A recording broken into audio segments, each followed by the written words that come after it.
We're so happy that you can join us. Welcome, I'm Gabriella Patram.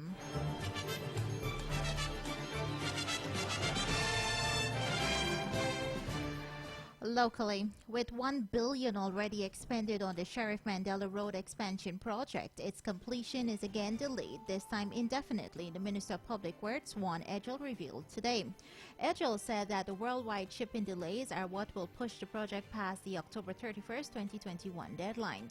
The project has already been faced with constant delays. Minister Edgell noted that currently the project is in the paving stage and with just the traffic signals and safety signs left to be erected.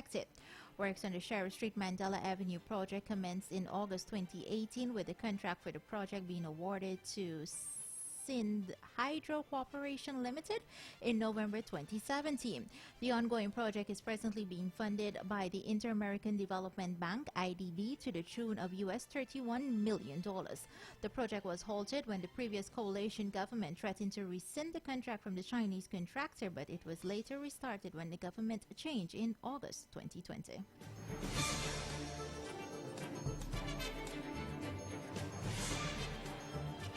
In the latest COVID update, Guyana has recorded 6 additional COVID-19 related deaths over the last 24 hours, pushing the overall death toll to 848. Almost 50% of the total number of deaths have occurred in Region 4, according to the Ministry of Health. The Minister of Health, Dr. Frank Anthony, revealed that of the 848 persons who have died from COVID-19, a total of 414 of those persons were from Region 4, which is home to the nation's capital. We would have seen 43 persons who died of COVID in Region 1, 34 in Region 2, 124 in Region 3. In Region 3, we have seen 444 deaths in Region 4. In Region 5, a total of 43 deaths, he said. The minister further explained that Region 6 has recorded 65 deaths and there were 39 deaths in Region 7. Region 8 has only recorded 8 deaths, while Region 9 has seen 23 deaths and 58 persons have died from the virus in Region 10. Apart from the growing number of COVID-19 deaths, the minister said the high number of hospitalizations is also a cause for concern. Here, as it relates to vaccination, the health minister said the country is still far from achieving herd immunity. He explained that approximately 80% of the country's population must be fully vaccinated. So far, more than 70% of the country's adult population has received the first dose of one of the vaccines offered in Guyana, while just over 45% of the population is fully vaccinated.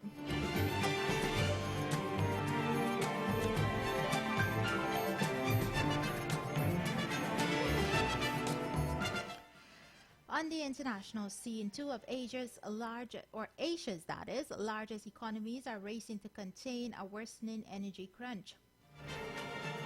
China is trying to moderate concerns about skyrocketing prices as its major coal mining hubs grapple with heavy rains and deadly accidents, problems that are compounding efforts to address power shortages.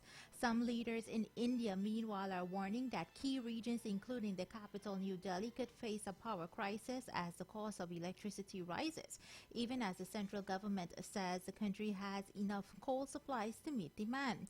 Energy demand is soaring worldwide as the global economy reopens, but supply isn't keeping up. In China, power shortages are the result of a combination of factors, from China's post-pandemic construction boom to its national push to reduce the carbon emissions that led hundreds of coal mines to shut down or slash production earlier this year.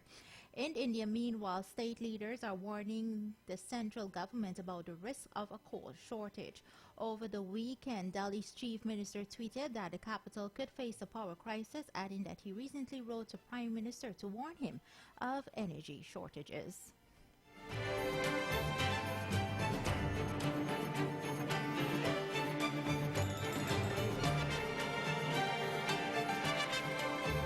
And finally, in the world of sports, West Indies have not had a consistent successful in bilateral T20 international series, but come World T20 events, they have proven to be consistent force, winning 2 of the last 3 World T20 tournaments.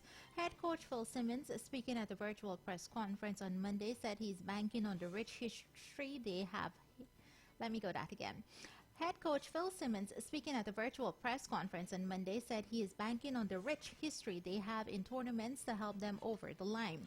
West Indies, the current defending World T20 champions, are ranked ninth below Afghanistan in their recent home schedule. They defeated Sri Lanka and Australia, but lost to South Africa and Pakistan. Since the World T20 in 2016, West Indies have played in 23 bilateral T20 series and has only won 9, drew 1 and lost 13.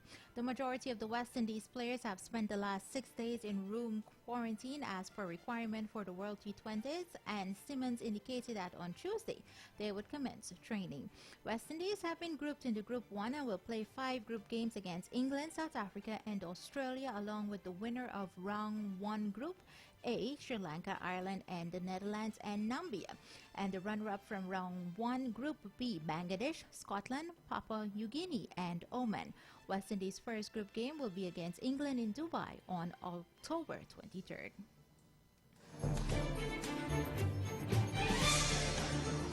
And that's the 93.1 Real FM News in detail. Credits to News Source, Newsroom and CNN.